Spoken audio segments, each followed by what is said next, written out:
ಎಲ್ಲರಿಗೂ ಮತ್ತೊಂದು ಹೊಸ ವ್ಲಾಗ್ಗೆ ಸ್ವಾಗತ. ಇವತ್ತಂತೂ ಈ ಕ್ಯಾಮ್ರಾದಲ್ಲಿ ವಿಡಿಯೋ ಸ್ಟಾರ್ಟ್ ಮಾಡೋ ಪ್ಲ್ಯಾನ್ ಇರಲಿಲ್ಲ, ಫೋನಲ್ಲೇ ಸ್ಟಾರ್ಟ್ ಮಾಡಬೇಕು ಅಂತ ಇದ್ದೆ.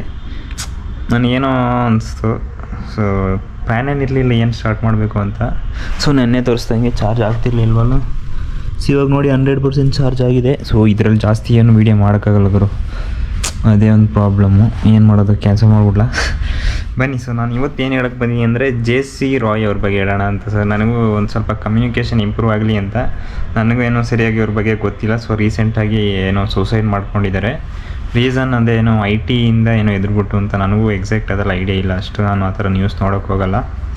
ಬಟ್ ಅವನ್ನ ಜಾಸ್ತಿ ಏನೋ ಗೀವ್ ಅವೇ ಅದೆಲ್ಲ ಕೊಡೋ ಟೈಮಲ್ಲಿ ನೋಡ್ತಾ ಇದ್ದೆ ಅಷ್ಟೇ. ಸೊ ಬನ್ನಿ ಇವಾಗ. ಸೊ ಕೈಯಲ್ಲಿ ಫೋನ್ ಇಟ್ಕೊಂಡು ಸೊ ಗೂಗಲಲ್ಲೇ ನೋಡ್ಕೊಂಡು ಹೇಳೋದು, ನೋಡೋಣ ಏನೆಲ್ಲ ಇದೆ ಅಂತ. JC ರಾಯ್ ಬೆಂಗಳೂರು ಮೂಲದ ಪ್ರಸಿದ್ಧ ರಿಯಲ್ ಎಸ್ಟೇಟ್ ಉದ್ಯಮಿ ಮತ್ತು ಕೇರಳದ ಕೊಚ್ಚಿ ಮೂಲದ ಕಾನ್ಫಿಡೆಂಟ್ ಗ್ರೂಪ್ನ ಸ್ಥಾಪಕ ಅಧ್ಯಕ್ಷರು. ಸುಮಾರು 9,000 ಕೋಟಿಗೂ ಅಧಿಕ ಮೌಲ್ಯದ ರಿಯಲ್ ಎಸ್ಟೇಟ್, ಆತಿಥ್ಯ ಮತ್ತು ಶಿಕ್ಷಣ ಕ್ಷೇತ್ರಗಳಲ್ಲಿ ವ್ಯವಹಾರ ಹೊಂದಿದ್ದ ಇವರು ಜನವರಿ 30, 2026ರಂದು ಬೆಂಗಳೂರಿನಲ್ಲಿ IT ದಾಳಿಯ ಸಂದರ್ಭದಲ್ಲಿ ಆತ್ಮಹತ್ಯೆ ಮಾಡಿಕೊಂಡರು. ಇವರು 12 ರೋಲ್ಸ್ ರಾಯ್ಸ್ ಕಾರುಗಳ ಮಾಲೀಕರಾಗಿದ್ದರು. ಓ ಮೈ ಗಾಡ್. JC ರಾಯ್ ಅವರ ಮುಖ್ಯ ವಿವರಗಳು.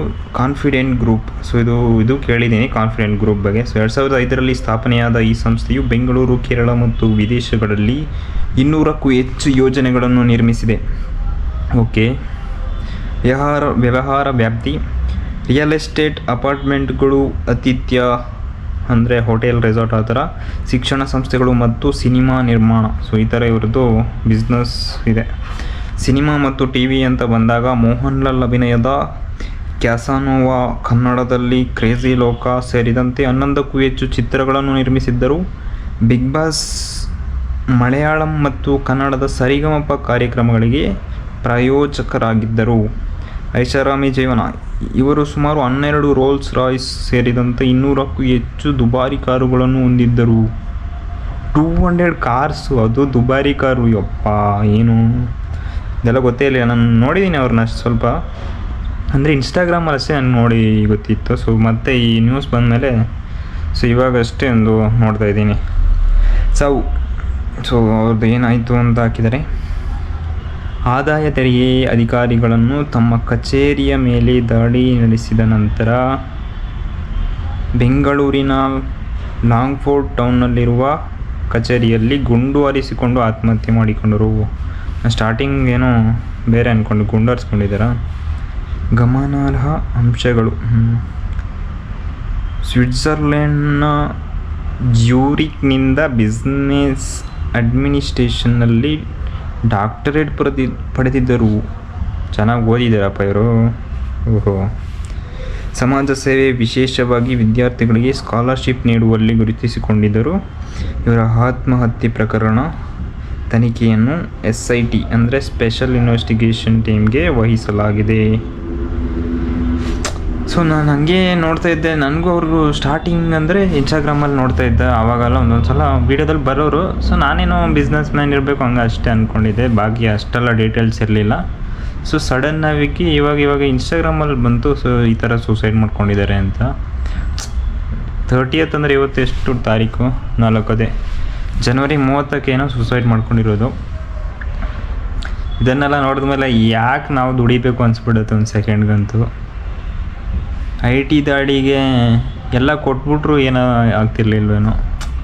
ಒಬ್ಬೊಬ್ರ ಮೈಂಡ್ಸೆಟ್ ಹಂಗಿರತ್ತೆ ಅಲ್ವಾ. ರೋಲ್ಸ್ ರಾಯ್ಸ್ ಕಾರು, ಅದು ಬೇರೆ 200 ಬೆಸ್ಸು ಅಂತವ್ರಪ್ಪ. ಅವ್ರ ಏಜ್ ಬಂದು ಹೇಳಕ್ಕೆ ಮರ್ತೋಗಿದ್ದೇನೇನು, 57 ವರ್ಷ.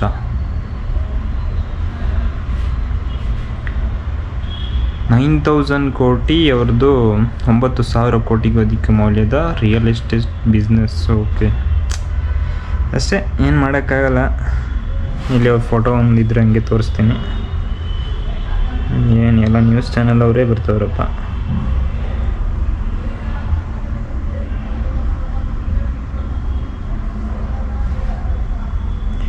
IT ದಾಳಿ ಬಗ್ಗೆ ಪರಮೇಶ್ವರ್ ಹೇಳಿದ್ದೇನು? ಯಾರು ಪರಮೇಶ್ವರು? ನಮ್ಗೆ ಗೊತ್ತಿಲ್ವಲ್ಲಪ್ಪ.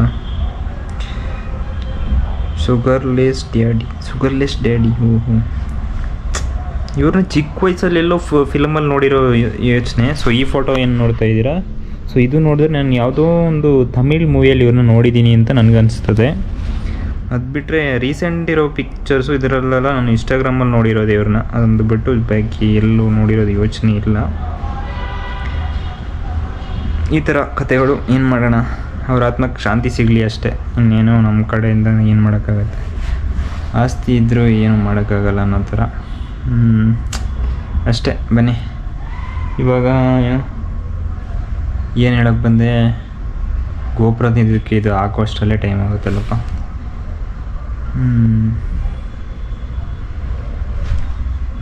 ರಾಯ್ ಸಾವಿನ ರಹಸ್ಯವೇ ಗೂಢ. ರಾಯ ನಾನೇನಪ್ಪ, ಈ ಕನ್ನಡದಲ್ಲಿ ಒಂಥರ ಹಾಕ್ಬಿಟ್ಟಿರ್ತಾರೆ ಅವರು.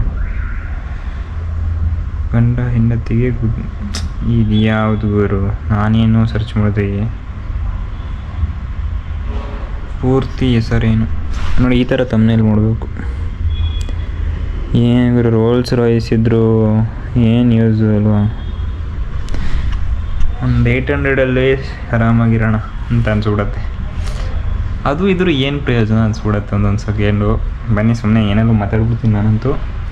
ಇವಾಗ ಇನ್ಸ್ಟಾಗ್ರಾಮ್ಗೆ ವೀಡಿಯೋ ಶೂಟ್ ಮಾಡಿ ನೋಡಿ, ಇದು ಚಾರ್ಜ್ ಕಂಪ್ಲೀಟ್ ಆಗಿತ್ತು. ಸೊ ಇದು ಸ್ವಲ್ಪ ಹೊತ್ತು ಆಗ್ತಿರಲಿಲ್ಲ.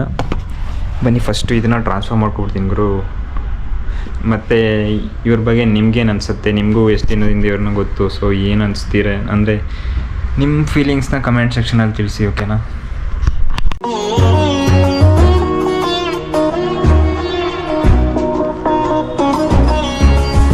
ಮಧ್ಯಾಹ್ನ ತಕ್ಷಣ ಗುಡುಗು ಮಿಂಚು ಬರ್ತಿದೆ. ಸಟ್ ಪಟ್ ಡಡಮ್. ಓಟ್ ಬತ್ತೀಯಾ ಟಾಟಾ.